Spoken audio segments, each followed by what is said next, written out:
Halo guys, welcome back.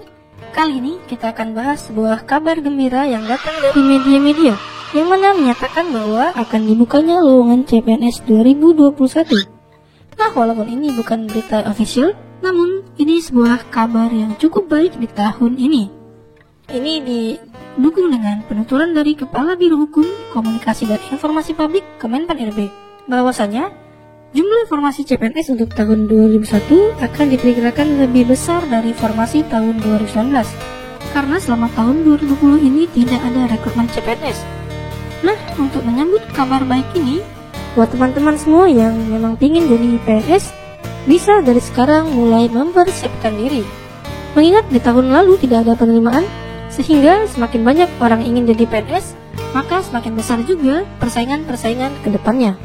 Oleh karena itu, bagaimana cara untuk memenangkan kompetisi? Teman-teman bisa memulainya dengan cara mencuri start. Nah, sesuai kata pepatah bahwasanya keberhasilan dimulai dari perencanaan yang baik. Gagal merencanakan berarti merencanakan kegagalan. Nah, di sini kita akan bahas mengenai apa-apa saja yang sudah bisa kita persiapkan dari sekarang. Yang pertama dari administratif. Dengan usia paling rendah 18 tahun dan paling tinggi 35 tahun pada saat melamar. Namun jika kita lihat per masing-masing instansi, angka-angka ini bisa saja berbeda, teman-teman. Di sini kita ambil contoh dari formasi Kemenkumham dan Kemenq. Kita bandingkan di sini untuk S1 sendiri, Kemenkumham itu adalah minimal 18 tahun dan maksimal 33 tahun. Sementara untuk Kemenq S1-nya yaitu 18 tahun minimal dan maksimalnya adalah 28 tahun. Begitu juga untuk D3-nya maksimal 30 tahun, sementara untuk Kemenq D3-nya maksimal 23 tahun. Untuk SLTA sendiri, Kemenkumham maksimal 28 tahun, sementara untuk SMK khusus pelayaran di sini maksimal 30 tahun. Sementara yang umur 35 tahun adalah untuk penyandang disabilitas. Dikecualikan bisa mencapai umur 40 tahun, khusus untuk ke-6 formasi ini. Namun dengan ketentuan untuk dokter dan dokter gigi adalah dokter spesialis dan dokter gigi spesialis. Sementara untuk dosen, peneliti, dan praekasa itu haruslah pendidikan S3 atau doktor. Jadi buat teman-teman yang ingin jadi PNS, dari sekarang sudah bisa melirik-lirik instansi favorit teman-teman. Kira-kira apakah batas umur masih mencukupi? Jika tidak, teman-teman bisa lihat untuk instansi-instansi lainnya. Nah, untuk aturan selanjutnya mengenai persyaratannya, tidak pernah dipidana penjara dengan pidana 2 tahun atau lebih. Yang kedua, tidak pernah diberhentikan sebagai PNS, TNI, kepolisian, atau tidak diberhentikan dengan hormat sebagai pegawai swasta. Intinya di sini adalah bahwa kita tidak punya catatan merah atau catatan buruk tentang pengalaman kerja kita terdahulu. Selanjutnya, tidak berkedudukan sebagai CPNS, PNS, TNI, ataupun anggota kepolisian.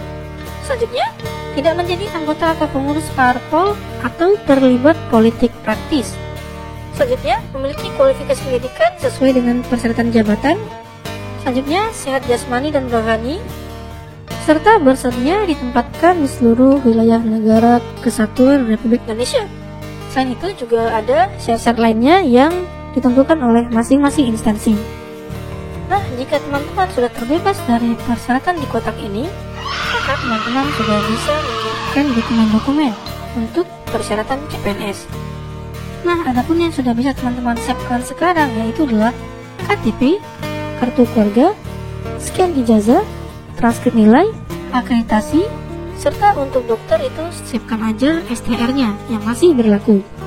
Sekilas tentang KTP dan kartu keluarga, ini nama harus sama ya, nama NIK harus sama, kemudian sama di ijazah juga harus sama, nama di ijazah, nama di KTP, dan nama di kartu keluarga. Apabila kedapatan berbeda, segera teman-teman lakukan perubahan ya, agar nanti tidak bermasalah ketika seleksi administrasi.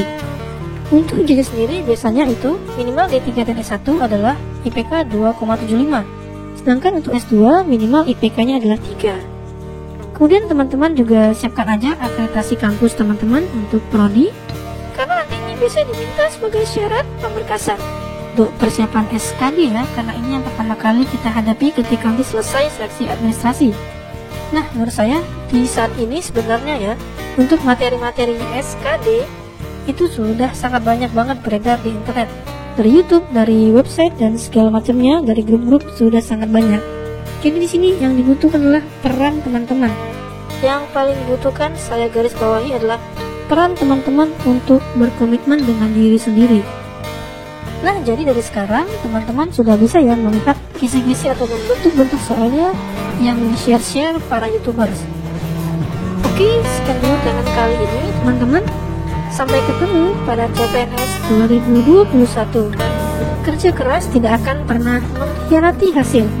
Selamat buat teman-teman yang lulus pada CPNS tahun 2019 ini.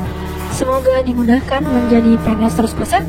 Dan buat teman-teman yang belum berhasil dan juga teman-teman yang baru memulai, selamat mencuri start. Sampai ketemu pada tayangan selanjutnya.